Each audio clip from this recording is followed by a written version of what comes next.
राज्य सरकार की सबसे बड़ी विफलता तो यही है कि जैसा कि ये पार्टी दावा करती थी कि गरीबों की हितैषी है, किसानों की हितैषी है, दलितों की हितैषी है, इन 2 वर्ष के दौरान प्रत्येक मोर्चे पर ये सरकार विफल रही है।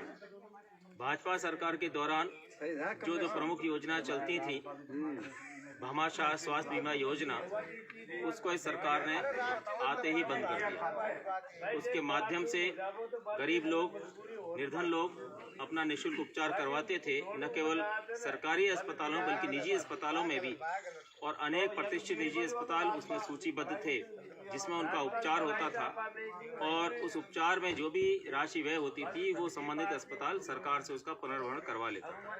इसने उस योजना को, वर्तमान सरकार ने उस योजना को आते ही बंद कर दिया। इसके अतिरिक्त जो इस सरकार ने दावा किया था बेरोजगारी भत्ते का, कि हम बेरोजगारी भत्ता देंगे, वर्तमान में प्रदेश में 27 लाख बेरोजगार हैं। उन 27 लाख बेरोजगारों में से वर्तमान सरकार ने केवल 40,000 बेरोजगारों को बेरोजगारी भत्ता दिया, वो भी प्रारंभिक कुछ दिनों में।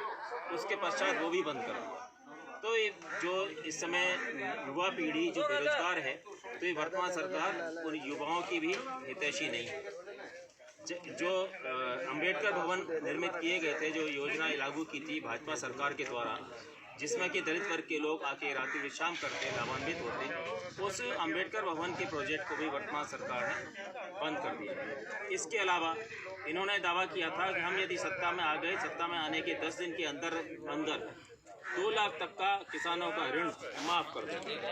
लेकिन आज इनको 2 वर्ष हो चुके हैं, अभी तक किसानों का किसी प्रकार का कोई ऋण माफ नहीं किया गया, जबकि इससे पूर्व भाजपा सरकार किसानों का 50,000 तक का ऋण माफ कर देती। ऐसे अनेक कार्य हैं जो ये सरकार हर मोर्चे पर विफल रही है। न तो ये किसानों की हितैषी है, न दलितों की हितैषी है। बिजली में भी देखिए, बिजली के बिलों में बेतहाशा वृद्धि हो रही है। किसानों के जो सब्सिडी मिलती थी बिजली बिल में, वो भी वर्तमान सरकार ने बंद कर दी है। तो ऐसी स्थिति में हम नहीं कह सकते कि ये सरकार निर्धनों की या किसानों की या दलित वर्ग की हितैषी है। इसके अलावा हम जन सुविधाओं की बात करें तो जयपुर में एक द्रव्यवती नदी योजना भाजपा सरकार के दौरान एक प्रोजेक्ट चालू किया गया था, जिसमें अमानी शाह के नाले का सौंदर्यीकरण किया गया था, और वो काफ़ी स्तर तक उसका कार्य हो गया था, और बहुत अच्छा उसका सौंदर्यीकरण करके दोनों तरफ उसके ट्रैक बनाया जा रहा था, ताकि लोग सुबह शाम उसमें मॉर्निंग वॉक के लिए, इवनिंग वॉक के लिए उसका उपयोग कर सकें। चारों तरफ उसके दोनों तरफ ग्रीनरी भी, हरियाली भी विकसित की जा रही थी। लेकिन वर्तमान सरकार ने आते ही सबसे पहले उस द्रव्यवती नदी योजना को भी बंद कर दिया, जिसके कारण, और जो प्रत्येक बारिश से पहले जो एक नालों की और नालियों की सफाई की जानी चाहिए, वो भी उपयुक्त रूप से लोग नहीं कर पाए, जिसका दुष्परिणाम ये निकला कि पिछली बारिश में ही जयपुर शहर में जगह जगह बाढ़ की स्थिति उत्पन्न हो गई। अनेक कॉलोनियां, अनेक सड़कें जो है पानी में डूब गई, जिनका कि अन्य क्षेत्रों से संपर्क कट गया। लोगों के घरों में पहली मंजिल तक पानी और कीचड़ भर गया, जिसके कारण भारी नुकसान का सामना करना पड़ा।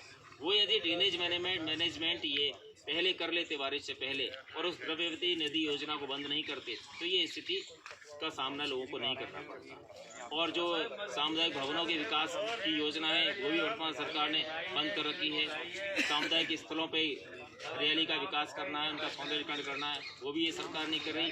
कुल मिला के हर मोर्चे पर ये वर्तमान सरकार विफल है। इसको जनहित से कोई लेना देना नहीं, युवाओं के हितों से कोई लेना देना नहीं, दलितों के हितों से कोई लेना देना नहीं, कृषकों के हितों से कोई लेना देना नहीं, निर्धनों के हितों से कोई लेना देना नहीं। बहुत ही संवेदनहीन ये सरकार है, और सरकार की ऐसी जो कमियां हैं, ऐसी विफलताएं हैं, उन सबके प्रति आम जन को हम चैतन्य कर सकें, जागरूक कर सकें, और अपने कार्यकर्ताओं को भी उसकी विधिवत जानकारी दे सकें। इसी उद्देश्य इन शिविरों का आयोजन किया जा रहा है।